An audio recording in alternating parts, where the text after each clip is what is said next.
Good morning to all of you. You're watching our morning bulletin on Behind Me International Media, and I'm Suzanne Shanali. Starting off with local news. Now, this weekend marks a significant milestone in Canada's history, the 60th anniversary of the red maple leaf flag being raised in Parliament Hill for the very first time.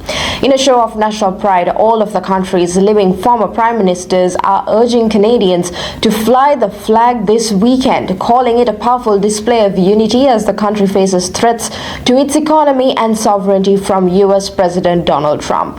Joe Clark, Kim Campbell, Paul Martin and Stephen Harper have collectively penned an open letter urging Canadians to show the flag as never before in the face of what they call threats and insults from Donald Trump.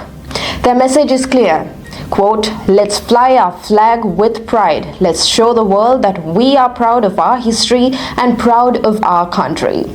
The five former leaders, reflecting on Canada's past challenges, also emphasized that despite political differences, they all agree on one essential truth. Canada, the true North, strong and free, is worth celebrating and fighting for. Saturday, the 15th of February, is Flag Day, marking the first time the iconic red and white maple leaf flag was raised on Parliament Hill in 1965, replacing the Canadian red ensign. The former prime ministers are heartened by what they see as a surge in Canadian pride, especially in response to recent tensions with the U.S. Liberal leadership. Contender Mark Carney has also praised the wave of national unity, calling it a show of unity and leadership in the wake of these international challenges. As Carney put it, quote, "Canada is so much bigger than our politics."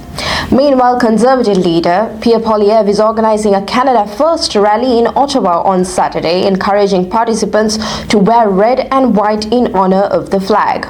This weekend, marking 60 years since the maple leaf flag replaced the red ensign, it's clear that this anniversary holds special significance for Canadians across the country in more ways than one.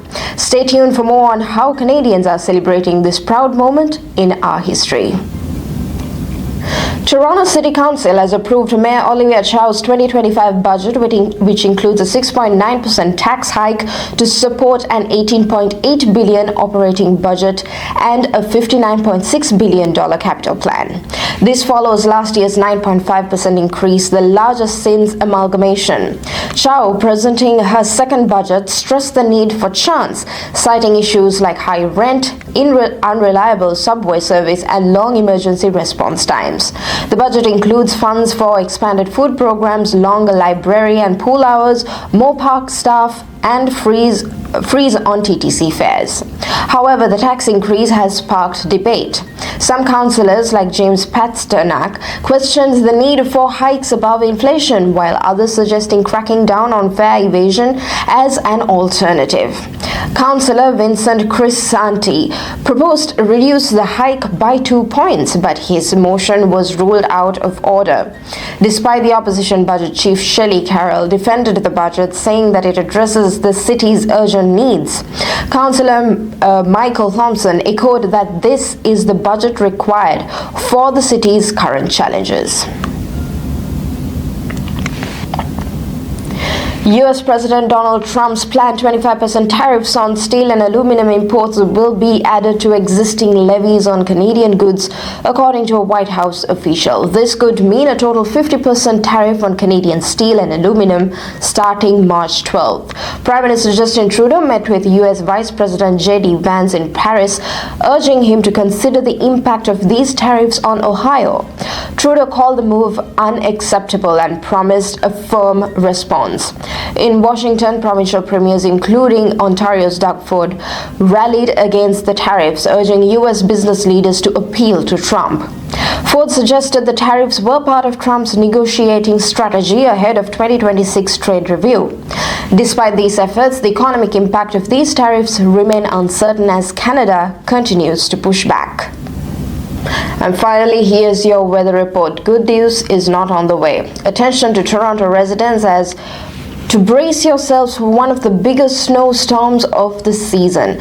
Up to 25 centimeters of snow is expected to hit the city starting tonight and into Thursday morning. Environment Canada has now upgraded its special weather statement for Toronto to a full snowfall warning. The agency is forecasting 15 centimeters of snow with rates of 2 to 4 centimeters per hour. Meteorologist Bill Coulter suggests that totals could climb as high as 25 centimeters by the time the storm passes. Snow will begin in the afternoon, and as the evening commute approaches, conditions are expected to worsen. At times, the snow may become heavy and areas could see a mix of snow and ice pellets overnight.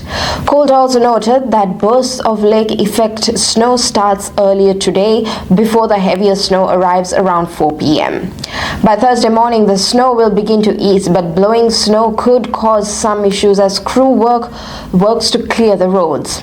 After this blast of winter weather, things won't settle down for long.